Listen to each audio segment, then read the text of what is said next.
c'est l'argile. Il faut aller chercher là où il y a des argiles.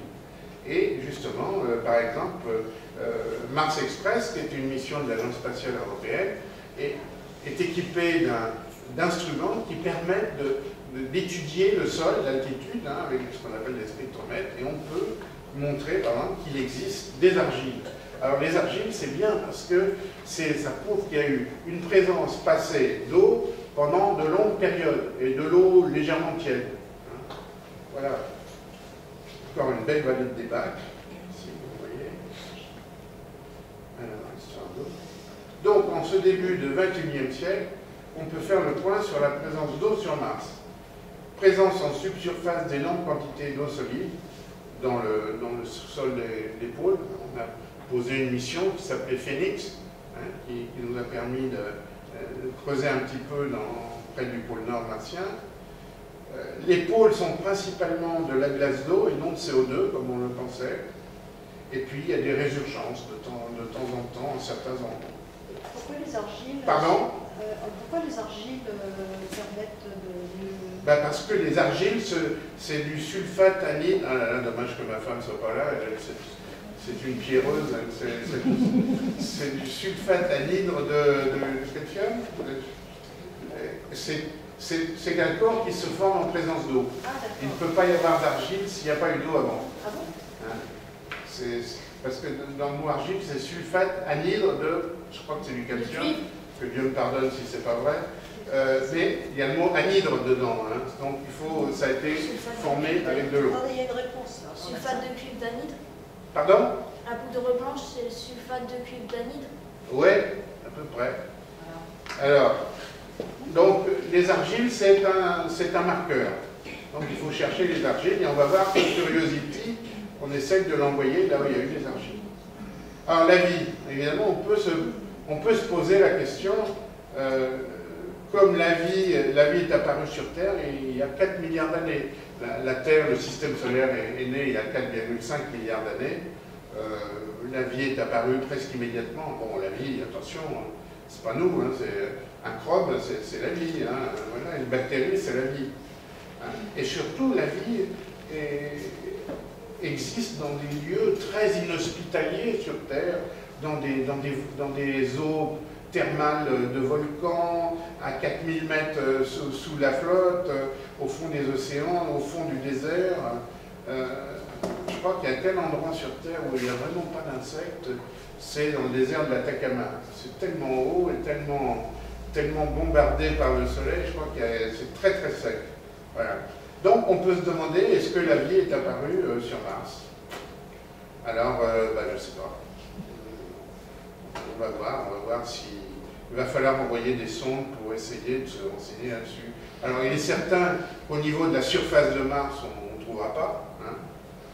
Alors, je sais pas, je vous ai trouvé 2-3 petits trucs là. On a trouvé sur Mars des trous. Vous savez, quand il y a eu des cheminées de lave, quand la lave s'était écoulée, des fois le terrain s'est écroulé après et ça fait un trou. Alors ces trous-là, par exemple, sont protégés du soleil. Est-ce qu'on est capable de trouver quelque chose là-dedans? Bon, c'est une possibilité. Et il y a plein de petits trous comme ça sur Mars. Voilà.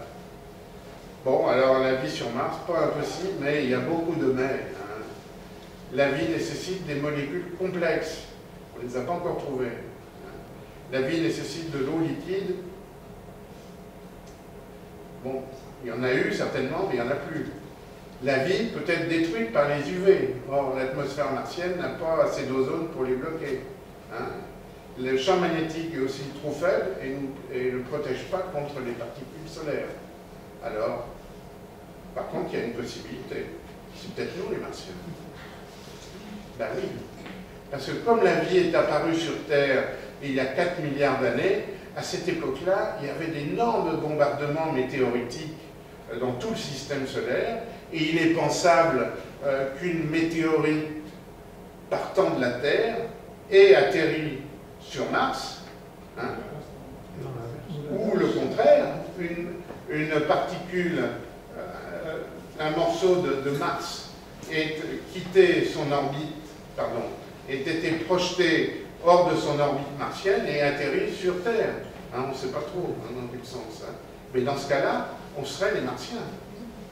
Alors qu'entre-temps, la vie a disparu sur Mars. Mais bon, si c'était le cas, les Martiens, ça serait nous. Quel scoop, n'est-ce pas? Alors, on continue l'exploration, on étudie le sol de Mars. Aussi, on n'est pas tout rouge. Alors, voilà ce que voient les revers. Hein, évidemment, tout est rouge, le ciel n'est pas très engageant, mais évidemment, on aimerait bien voir ceci. C'est la même photo que j'ai évidemment arrangée avec Photoshop hein, pour la rendre terrestre. Bah oui, c'est tout de suite plus sympathique. Hein.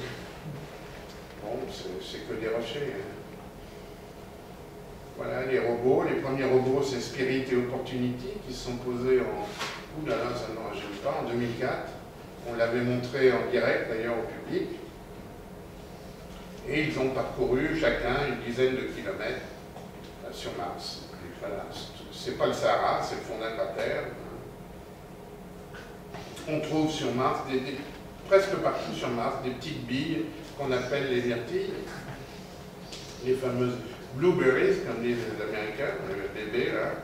En fait, c'est des matites, c'est de la rouille. Voilà, des volcans, des cratères que l'on peut étudier. Donc, ça, c'est les premiers robots, comme Opportunity ou Spirit. Ils avancent tout doucement, ils font une dizaine de mètres par jour, et on les a fait parcourir sur Mars vers des points intéressants, des cratères par exemple. Hein. On fait attention au banc de sable. Hein. Opportunity a été bloqué pendant 1 an sur un banc de sable. Il a fallu toute l'astuce des ingénieurs du JPL pour trouver les bons mouvements pour le désensabler. Donc ils ont interdiction maintenant à descendre dans les cratères, parce qu'ils ne sont pas sûrs qu'ils remontent. Voilà. Voilà le cratère Victoria. Et on va voir. Alors ça, c'est des photos prises par une sonde en altitude, et on a reconstitué, on a rajouté un robot. Donc c'est ce cratère qui est étudié par Opportunity. Ici. Vous voyez, le gentil petit robot là qui s'approche du bord. Le premier cratère qu'ils ont étudié, ils ont fait tout un tas de zigzags pour descendre, pour être sûr qu'ils ne se renversent pas. Mais maintenant, ils ne font plus, c'est trop dangereux. Voilà. Voilà le trajet d'Opportunity depuis 2004. Bon, ça fait quoi, une douzaine de kilomètres? Ah, ça vous paraît pas énorme, mais c'est génial. Voilà quelques photos ici. Là, c'est de la sonde Mars Express. Mars Express, une mission européenne formidable sur Mars. On n'en parle malheureusement pas beaucoup. Et ça fonctionne toujours. Et elle fait des photos extraordinaires. Il y a une caméra à bord qui permet de faire des photos avec 9 canaux. Et ça permet de faire de la 3D. Hein, j'ai pris un peu en manque et ça permet de faire de la 3D. Mais je ne vous présente pas des photos en 3D parce que je n'ai pas trouvé mes lunettes bleu-rouge. Alors, une photo émouvante aussi, la Terre et la Lune vue de Mars. Voilà, c'est nous. Phobos, un des satellites de Mars, une vingtaine de kilomètres de diamètre. Alors là aussi, les Russes n'ont pas eu de chance. Il y a 2 ou 3 ans, ils voulaient envoyer une mission sur Phobos. Ils l'avaient appelé Phobos d'ailleurs, Phobos Mount. Bon, ça obéit à la loi des Russes, hein. Ils n'ont pas de chance avec Mars. Au décollage, elle s'est plantée dans l'atmosphère terrestre. Hein. Donc, dommage. On pense que Phobos est un astéroïde happé par la gravité. Et d'ailleurs, comme je vous l'ai dit tout à l'heure, il va se cracher sur Mars bientôt. Le vent, toutes ces tornades de poussière laissent des traces au sol que vous voyez là. Vous voyez à quoi ça ressemble. Alors ça fait quelques 30 mètres de diamètre et ça peut s'élever jusqu'à en gros 1 kilomètre. Je dois avoir un petit... Ah oui, j'en ai un petit bout de film là-dessus.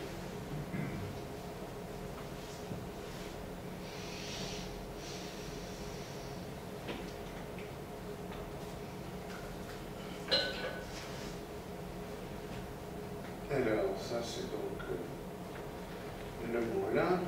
Et je crois qu'ils ont filmé de ces tornades de poussière dans ce désert. Là. Voilà. Hop. Petit zoom, vous voyez à quoi ça ressemble. Et...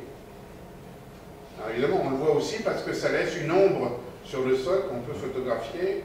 Et voilà, vu du côté, ce sont des choses qui peuvent s'élever jusqu'à 1 km d'altitude. C'est amusant, hein?